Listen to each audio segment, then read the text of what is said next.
Warahmatullahi wabarakatuh. Perkenalkan, nama saya Ardio Dilah dengan NIM 23074026 dari mata kuliah Teknologi Alat Berat dengan dosen Pak Wagino dari kode seksi 0010. Baiklah, pada kesempatan kali ini saya akan mencoba mengidentifikasi komponen-komponen yang ada pada forklift.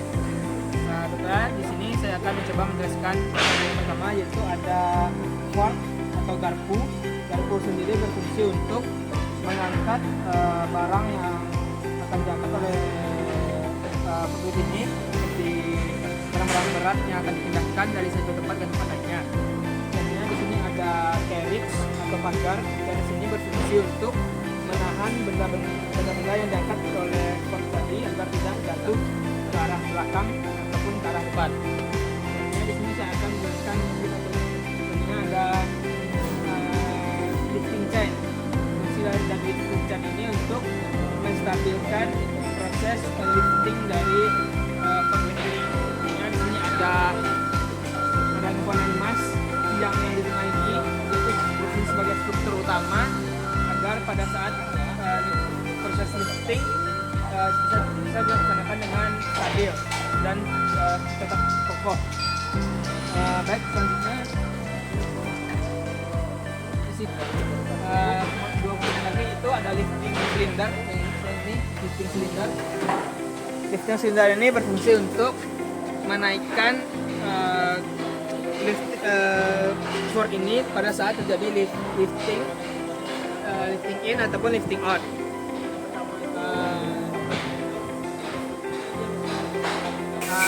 Selanjutnya di sini ada komponen, di sini ada tilting cylinder.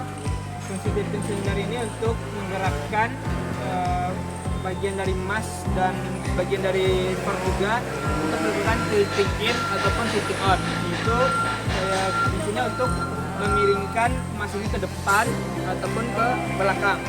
Selanjutnya di sini ada kabin. Di sini tempat operator memasukkan kabin. Dan dalam kabin juga terdapat beberapa tuas. Itu tuas untuk mengoperasikan bagian dari fork depan, bagian dari tilting maupun tilting in, tilting out, dan lifting in, liftingnya juga. Belum. Biasanya di sini ada komponen, ini ada roda ini untuk memudahkan pergerakan pindah dari forklift ini. Nah, ini ada engine dari forklift ini. Fungsi dari engine itu untuk menggerakkan forklift itu sendiri dan memutar pompa hidroliknya untuk menyalurkan oli hidrolik ke seluruh bagian dari forklift ini. Selanjutnya di sini ada komponen paling vital di forklift ini, yaitu counterweight sebagai penyeimbang dari forklift ini. Fungsinya itu kita mengangkat beban berat di depan. Jika bebannya terlalu berat, maka forkliftnya tetap stabil dikarenakan ada bantuan dari counterweight ini. Baiklah, pada kesempatan kali ini saya akan melakukan observasi pada alat berat. Pada kesempatan kali ini saya akan mencoba mengidentifikasi beberapa komponen yang ada pada alat berat kompaktor, di mana alat berat kompaktor sendiri berfungsi untuk memadatkan material seperti tanah, seperti juga di aspal juga digunakan untuk memadatkan material aspal agar rata. Selanjutnya di sini saya akan mencoba menjelaskan komponen pertama, yaitu di sini ada drum rollernya yang berfungsi sebagai pemadat material di tanah atau aspal tadi.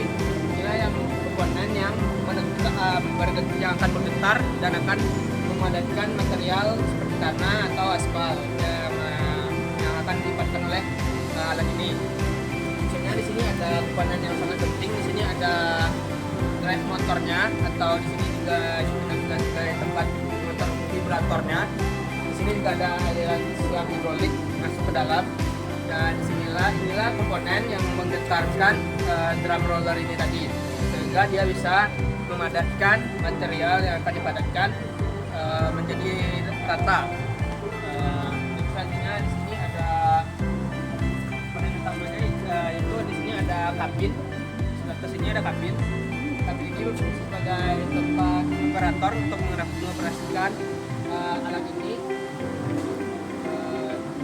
Sebagai di sini ada covernya di atas untuk melindungi operator saat mengoperasikan alat ini. Selanjutnya di sini ada ban belakangnya. Di sini juga ada, di sini ada di dalam ini ada final drive namanya. Bisa juga sebagai kayak semacam transmisinya di dalam ini. Baik, selanjutnya di sini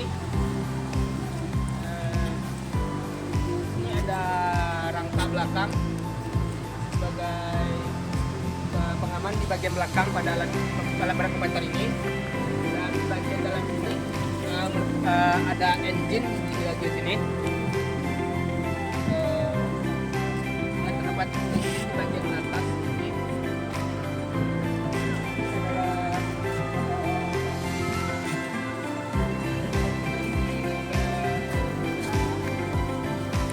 Tiga. Nah, di sini ada tangki hidroliknya. Tempat ini merupakan tempat isi dari oli hidrolik untuk kebutuhan dari alat ini, alat kompetitor ini. Nah, di sini ada rangka depan fungsi untuk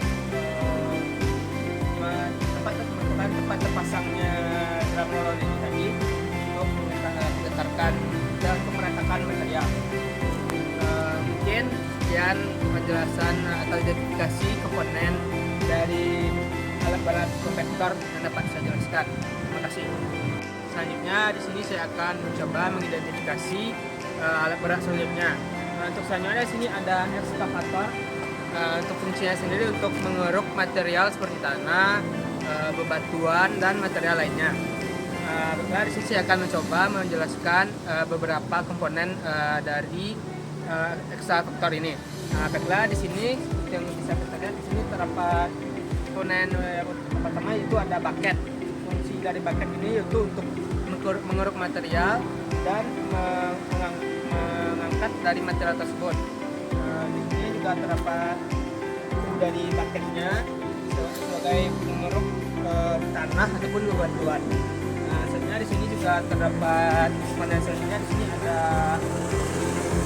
sini ada namanya yang namanya itu lingha sebagai penghubung dari silinder arm ke bucket. Dan juga di sini ada lingki yang berfungsi untuk menghubungkan dari silinder dari arm ini ke bucket agar bucket ini bisa bergerak untuk artikulasinya. Misalnya di sini yang di atas biasanya ada silinder arm itu berfungsi untuk menggerakkan bucket. Selanjutnya ada yang besarnya ada namanya aram. Aramnya berfungsi untuk menggerakkan dari bagian bucket ini untuk mengeruknya, dan juga sebagai tempat terpasangnya komponen bucket. Selanjutnya ini di atas ini yang paling besar, di atas itu ada juga silinder, itu namanya silinder boom, yaitu silinder aram untuk menggerakkan aram ini. Dan ini yang paling besar di atas ini adalah komponen boom. Komponen boom ini berfungsi untuk menggerakkan bagian arm dan juga menggerakkan bucket tadi. Di sini terdapat juga dua buah silinder hidrolik yang berfungsi untuk menggerakkan bagian boom yang di atas ini. Sebenarnya pada ekskavator ini terbagi menjadi dua komponen, yaitu ada upper structure dan juga ada undercarriage. Untuk pertama itu bagian upper structure ini, di sini pertama terdapat bagian kabin. Itu kabin ini berfungsi sebagai tempat operator untuk mengoperasikan ekskavator ini. Di sini juga terdapat tuas-tuas untuk menggerakkan bagian boom, bagian arm dan juga bagian bucketnya. Selanjutnya ini bagian belakang.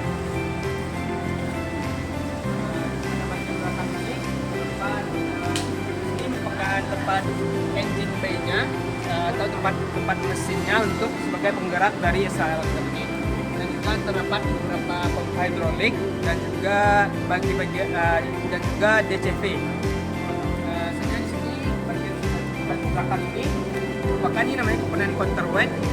Ini berfungsi untuk menyeimbangkan eksavator ini saat pada bagian bucket mengeruk material agar eksavator ini tidak terbalik ke belakang ataupun ke arah depan.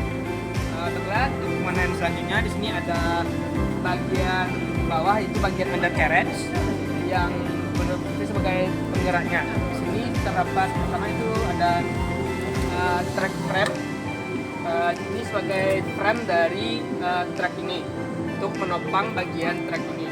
Dan di sini terdapat penesannya, di sini ada track shoe atau sepatu dari tracknya agar alat berat eksavator ini bisa berpindah dengan mudah. Sehingga di sini ada track link. Track link ini berfungsi untuk menghubungkan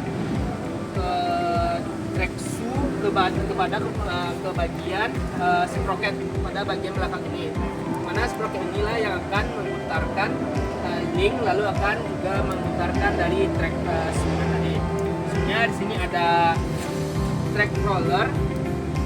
Roller ini berfungsi untuk menyangga putaran menerima putaran dari track link ini dan menyeimbangkannya. Ya, di sini di bagian depan ada bagian komponen. Di sini ada bagian komponen saja, itu ada idler. Ini sebagai komponen yang untuk menjaga ketegangan dari track shoe ini agar dia tetap tegang. Di sini ada komponen spring namanya di sini, dan ini untuk menjaga ketegangan dari bagian track shoe ini. Ini juga pada bagian sini terdapat bagian swingnya di bawah sini. Ini berfungsi sebagai komponen untuk agar motor ini dapat melakukan putaran 360 derajat pada saat melakukan putaran ini tepat.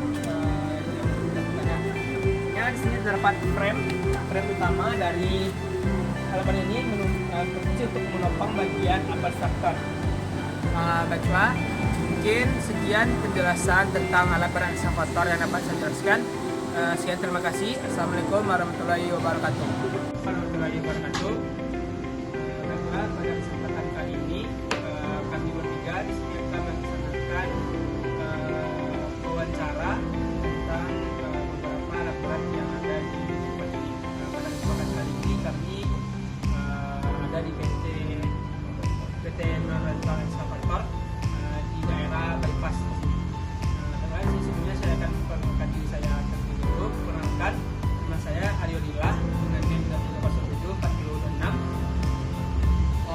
Dan saya Zulfikar dengan NIM 23074056. Dan saya Leonardo dengan NIM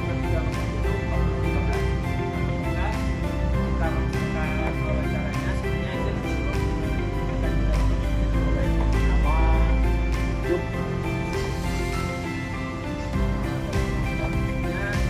Saya ingin menanyakan satu pertanyaan, itu biasanya kalau pagi hari itu sebelum memberikan alat berat eksavatornya apa aja yang harus dilakukan? Apa aja yang harus dicek?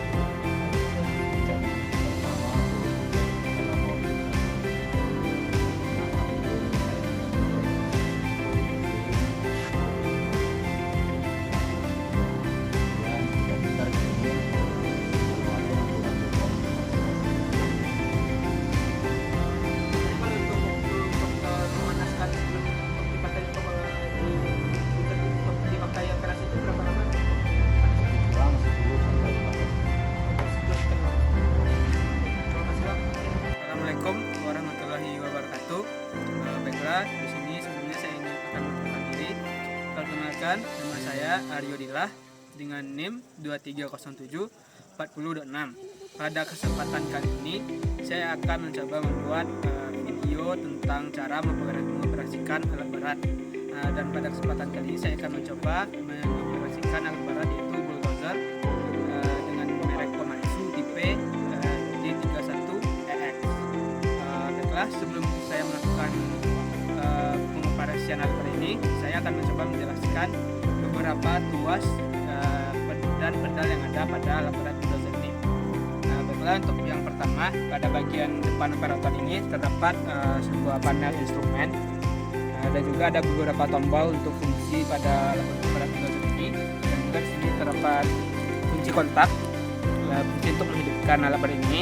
Jika diarahkan ke sebelah kiri, ini untuk menghidupkan busi pijar, yaitu fungsinya untuk menghangatkan ruang bakar agar pada saat bulldozer ini jika sudah lama tidak dihidupkan akan mudah di starter. Jika digeser ke kanan ini untuk melakukan start, untuk menghidupkan bulldozernya.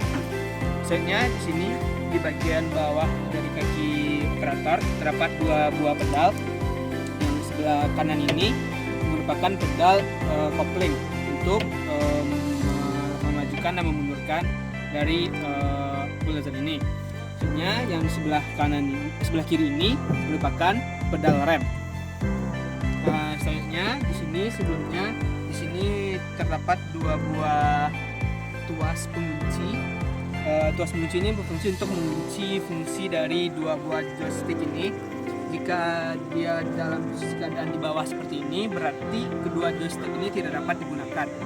Jika kita ingin menggunakan dua buah joystick ini, maka kita harus mengangkatnya ke atas untuk membuka kuncinya. Dan selanjutnya di sini ada dua buah joystick, kiri dan kanan. Pertama saya akan menjelaskan untuk yang sebelah kanan terlebih dahulu. Joystick sebelah kanan ini berfungsi untuk menggerakkan blade yang ada di depan. Jika kita dorong ke depan, ini berfungsi untuk mengarahkan blade ke arah bawah. Sedangkan kalau jika kita arahkan ke belakang, ini berfungsi untuk mengangkat blade ke arah atas. Dan selanjutnya jika kita geser ke kanan, blade-nya akan miring ke kanan. Jika kita miringkan ke kiri joysticknya, maka blade-nya akan miring ke kiri. Selanjutnya untuk tuas di sebelah kiri saya ini berfungsi sebagai fungsi itu ada dua. Yang pertama itu untuk sebagai transmisinya dan juga sebagai untuk steeringnya. Di sini terdapat tiga transmisi. Yang pertama itu ada F itu gunanya untuk maju. Jika kita arahkan ke depan, maka bulldozer ini akan maju. Dan di tengah ini ada posisi untuk netralnya, dan di belakang ini terdapat posisi R-nya. Selanjutnya untuk fungsi steeringnya tadi, jika kita geser ke sebelah kiri, maka bulldozer ini akan berbelok ke arah kiri, dan sebaliknya jika kita arahkan ke kanan, bulldozer ini akan bergeser ke arah kanan. Selanjutnya di sini ada knob. Knob ini berfungsi untuk pengganti pedal gasnya atau untuk menaikkan RPM-nya. Sebelum kita mengoperasikan bulldozer ini, kita harus mengatur dulu seberapa tinggi RPM-nya sesuai dengan kebutuhan kita. Selanjutnya untuk komponen terakhir di sini ada klakson. Klakson ini kepada alat berat ini fungsinya sangat penting sekali, karena dia berfungsi sebagai kode bagi orang yang ada di sekitar tempat kerja kita. Dan untuk kodenya itu yang pertama itu jika klakson dibunyikan satu kali, maka itu untuk kode bahwa alat beratnya akan maju. Sedangkan jika klaksonnya kita tekan dua kali, itu merupakan kode untuk mundur. Mungkin sekian penjelasan yang dapat saya sampaikan untuk cara sebelum kita melakukan pengoperasian alat berat bulldozer ini. Sekian, terima kasih. Assalamualaikum warahmatullahi wabarakatuh.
Nah, coba-coba lagi nak. Abang dulu. Ya abang tuh. Oh belum bang?